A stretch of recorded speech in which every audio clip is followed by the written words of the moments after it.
നിങ്ങളായിരുന്നു മനുഷ്യ എന്തരീ നീ എന്തോന്ന് ചെയ്യണേ? അതോ മുറ്റടിക്കുമ്പോ ഞാൻ എന്റർടൈൻമെന്റിന് വേണ്ടി പാട്ടിട്ട് ഡാൻസ് കളിക്കുന്നു. ഞാൻ ന്യൂജൻ. അടുത്ത മാസം നിന്നെ ശക്തിമൂർത്തി അല്ലേടി? അല്ല ഇതെന്തൊരു കയ്യില്? മനസ്സില്ല. പറഞ്ഞില്ലെങ്കിൽ നിങ്ങളെ ഞാൻ സില്ല് ഫ്രെയിമിലിട്ട് ഭിത്തി തൂക്കും. ഓളോ ഇത് കേക്ക് തന്നെ തിന്നാനാണാ?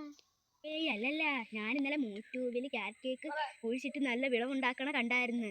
അതൊന്ന് ട്രൈ ചെയ്യാൻ. നിനക്കെന്താടി വയ്യേ? ക്യാരറ്റ് കേക്ക് പിന്നെ തിന്നാനല്ല പിന്നെ എന്തിനാ? എന്നാ നീ എടുക്കും, ഞാൻ പോയി മുറിച്ചോണ്ട് വരാം. അയ്യോ ഇത് എനിക്ക് തിന്നാൻ മേടിച്ചത്, നിനക്ക് വേണമെങ്കിൽ നീ പോയി മേടിക്ക്. എനിക്ക് ഇങ്ങനെ കേക്ക് വേണ്ട, ഒന്നും വേണ്ട, ഞാൻ പോവാം. ഭാഗ്യം. അയ്യോ നീ മൂന്നും നിനക്ക് എന്ത് പറ്റി? അത് അങ്ങനെ നിങ്ങൾ മാത്രം കേക്ക് കേട്ടണ്ട. നല്ല രസം. മഹാഭാവി എനിക്ക് വയറാകാൻ ഞാൻ മരുന്ന് ഒഴിച്ച് വെച്ച എന്റെ കേക്ക്. നിന്നോട് ഞാൻ പറഞ്ഞില്ലേടി അത് എടുക്കരുതെന്ന്.